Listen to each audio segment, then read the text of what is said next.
ರಾಜ್ಯಪಾಲ ಥಾವರ್ ಚಂದ್ ಗೆಹ್ಲೋಟ್ ವಿರುದ್ಧ ಇದೀಗ ಕರ್ನಾಟಕ ರಕ್ಷಣಾ ವೇದಿಕೆ ಪ್ರತಿಭಟನೆ ಮಾಡ್ತಾ ಇದೆ. ಫ್ರೀಡಂ ಪಾರ್ಕ್ನಲ್ಲಿ ಪ್ರತಿಭಟನಾ ಧರಣಿ ಕೂತಿರುವಂಥದ್ದು.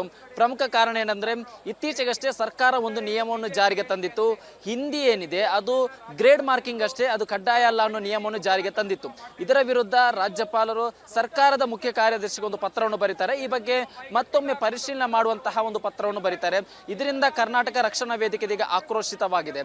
ರಾಜ್ಯಪಾಲರು ಎಲ್ಲೋ ಒಂದು ಕಡೆ ಹಿಂದಿ ಅಂದ್ರೆ ಮತ್ತೆ ರಾಜ್ಯದಲ್ಲಿ ಅದರಲ್ಲೂ ಕೂಡ SSLC ಹಿಂದಿ ಪರೀಕ್ಷೆಗೆ ಅನುಮತಿ ಕೊಡುವ ನಿಟ್ಟಿನಲ್ಲಿ ಕೂಡ ಕೆಲಸ ಮಾಡ್ತಿದ್ದಾರೆ ಅನ್ನೋ ಆರೋಪ ಏನಿದೆ ಅದು ಕರವೇ ಕಾರ್ಯಕರ್ತರು ಮಾಡ್ತಾ ಇರುವಂತದ್ದು. ಇದನ್ನು ಖಂಡಿಸಿ ಇದೀಗ ಫ್ರೀಡಂ ಪಾರ್ಕ್ ನಲ್ಲಿ ಬೃಹತ್ ಪ್ರತಿಭಟನಾ ಧರಣಿ ಕೂತಿರುವಂತದ್ದು.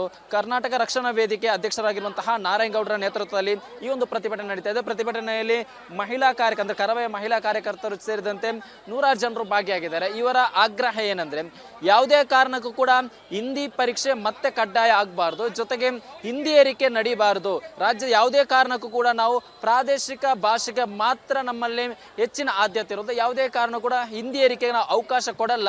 ಆ ರೀತಿ ಏನಾದರೂ ಮಾಡಿದ್ರೆ ಮುಂದಿನ ದಿನದಲ್ಲಿ ದೊಡ್ಡ ಮಟ್ಟದಲ್ಲಿ ಹೋರಾಟವನ್ನು ಮಾಡ್ತೀವಿ. ಇದ್ರ ಮೊದಲ ಹಂತವಾಗಿ ಫ್ರೀಡಂ ಪಾರ್ಕ್ ನಲ್ಲಿ ಇವತ್ತು ಪ್ರತಿಭಟನಾ ಧರಣಿ ಕೂತಿದ್ದಾರೆ ಅನ್ನೋ ವಿಚಾರವನ್ನು ಇಲ್ಲಿರುವಂತಹ ಕರವೇ ಕಾರ್ಯಕರ್ತರು ಹೇಳ್ತಾ ಇರುವಂಥದ್ದು. ನೋಡ್ತಾ ಇರ್ಬೋದು, ಬೆಳಗ್ಗೆ 11:30ಯಿಂದಲೂ ಕೂಡ ಫ್ರೀಡಂ ಪಾರ್ಕ್ ನಲ್ಲಿ ಪ್ರತಿಭಟನಾ ಧರಣಿ ಆರಂಭವಾಗಿದೆ. ಈಗಾಗಲೇ ಅವರು 2 ಪ್ರಮುಖ ಬೇಡಿಕೆಯನ್ನು ಮುಂದಿಟ್ಟಿದ್ದಾರೆ. ಯಾವುದೇ ಕಾರಣಕ್ಕೂ ಒಂದು ಕಡೆ ಹಿಂದಿ ಹೇರಿಕೆ ಆಗಬಾರ್ದು, ಮತ್ತೊಂದು ಕಡೆಯಲ್ಲಿ ರಾಜ್ಯಪಾಲರೇನಿದೆ ತಮ್ಮ ನಿರ್ಣಯವನ್ನು ವಾಪಸ್ ತಗೋಬೇಕು. ಯಾವುದೇ ಕಾರಣಕ್ಕೂ ಕೂಡ ಸರ್ಕಾರದ ಮೇಲೆ ಆಗಲಿ ಈ ಒಂದು ಹಿಂದಿಯನ್ನು ಕಡ್ಡಾಯಗೊಳಿಸುವ ನಿಟ್ಟಿನಲ್ಲಿ ಯಾವುದೇ ರೀತಿಯ ಪ್ರಕ್ರಿಯೆಯನ್ನು ಅವರು ಮಾಡಬಾರ್ದು ಅನ್ನೋ ಪ್ರಮುಖ 2 ಬೇಡಿಕೆಯನ್ನು ಮುಂದಿಟ್ಟುಕೊಂಡು ಇವತ್ತು ಫ್ರೀಡಂ ಪಾರ್ಕ್ ನಲ್ಲಿ ಪ್ರತಿಭಟನಾ ಧರಣಿಯನ್ನು ಹಮ್ಮಿಕೊಂಡಿದ್ದಾರೆ. ಕ್ಯಾಮರಾ ಪರ್ಸನ್ ರಘು ಜೊತೆ ಸತ್ತಾರ್, ರಿಪಬ್ಲಿಕ್ ಕನ್ನಡ, ಬೆಂಗಳೂರು.